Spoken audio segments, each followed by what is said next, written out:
Subscribe to Emmanuel Tutorials and press the bell icon for notifications. Hello everyone, welcome back to Emmanuel Tutorials. Today we'll be seeing what is a Laplace transform. In the previous video we have already seen a small introduction related to Laplace transform. If you have not seen it already, I'll link it in the description box. You can see that. And also we have covered other concepts like Fourier transform, etc., and the basic operations and everything related to signals and systems which need to be known before the going to this chapter or this concept. You can see that in on our Emmanuel Tutorials YouTube channel and all the signals and systems playlist. So let's start. If you have seen our Fourier transform video, you may have, or if you have studied Fourier transform also, you may know that e raised to j omega t is a very significant term in the Fourier transform as well as inverse Fourier transform. So here in place of e raised to j omega t, you'll be using e raised to st. So this is called the complex exponential signal. And the frequency, that is s, is given by sigma plus j omega.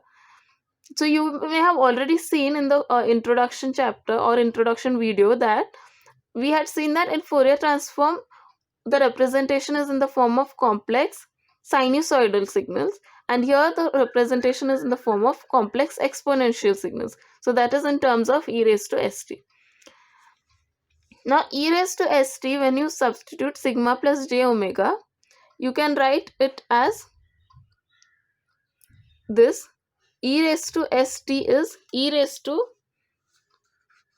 sigma plus j omega t. So this can be, you can separate it into e raised to sigma t into e raised to j omega t. Similarly, e raised to j omega t is cos omega t plus j sin omega t. So then you can write the expansion and then again expand the brackets by multiplying each term. You'll get e raised to sigma t cos omega t plus e raised to sigma t sin omega t. Now this is a cosine damped signal and this is a sinusoidal damped signal. So now to derive the Laplace transform equation or the expression, we'll be writing the signal in terms of input, output and impulse response. Input is x of t, output is y of t, and impulse response is h of t. Now if you have to write it, the output will be in terms of the convolution of both h of t and x of t. So when you write the convolution in form of integral, it will be integration of minus infinity to plus infinity h of tau x of t minus tau d tau. Now x of t is e raised to st for Laplace transform. So if you substitute it here, it will be e raised to s t minus tau d tau, because we'll be substituting t minus tau in place of t. Now if you separate this, it will be e raised to st into e raised to minus s tau. So you can take e raised to st common or outside the integral, because it's not related to this. It's not related to d tau. It doesn't vary with d tau or with tau. So we can take this out, and inside we'll have integration minus infinity to plus infinity h of tau e raised to minus s tau d tau. Now transfer function, as you know, is output upon input. So h of s is equal to y of t upon x of t. So this is going to be given by y of t upon e raised to st, because x of t is e raised to st. So can you write this in terms of y of t upon e raised to st? So that will be just the RHS without e raised to st. So it will be integral minus infinity to plus infinity h of tau e raised to minus s tau d tau. So this is what we have written here. Now S is also sigma plus j omega. So let's write that over here.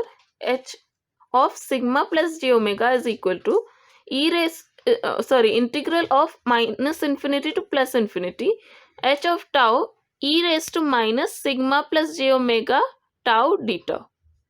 Now again we separate these two exponential terms. So what we'll get is h of tau into e raised to minus sigma tau e raised to minus j omega tau d tau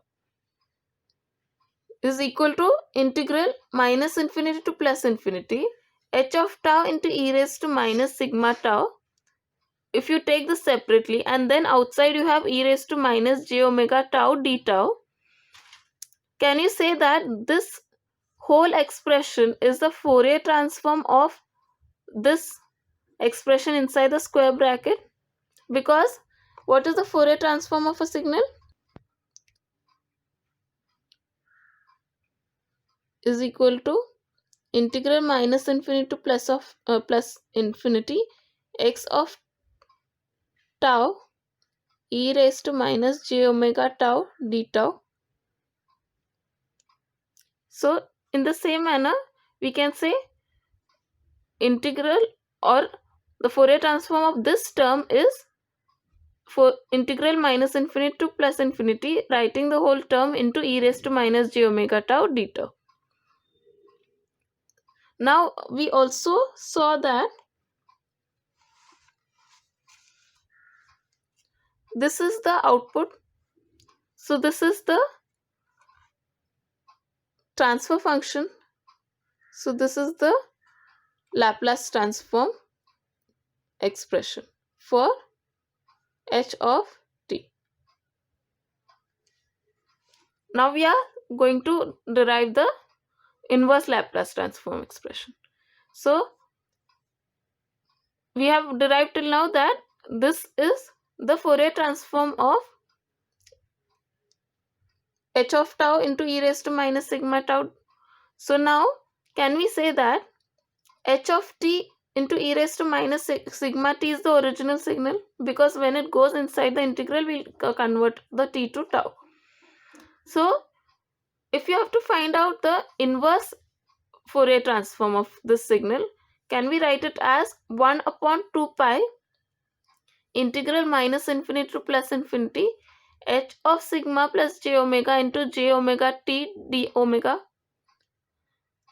Now if we take this e raised to minus sigma t to the right hand side, it will be h of t is equal to e raised to sigma t 1 upon 2 pi into integral minus infinity to plus infinity h of sigma plus j omega into e raised to j omega t d omega. Now if you take this e raised to sigma t inside, it will be multiplying the power, multiplying the exponentials, which will add the power. So you'll get e raised to sigma plus j omega, e raised to sigma plus j omega the whole t. So the expression will become 1 upon 2 pi integral minus infinity to plus infinity h of sigma plus j omega into e raised to sigma plus j omega t dt. Now can you write that sigma plus j omega is s? So it will be 1 upon 2 pi integral minus infinity to plus infinity h of s into e raised to s t dt. Now here s is sigma plus j omega and ds upon d omega is equal to j if you take the differential with respect to omega of this expression. So d omega is equal to ds upon j. Now if we substitute that in place of d omega, here it should have been d omega. So we'll get ds upon j there.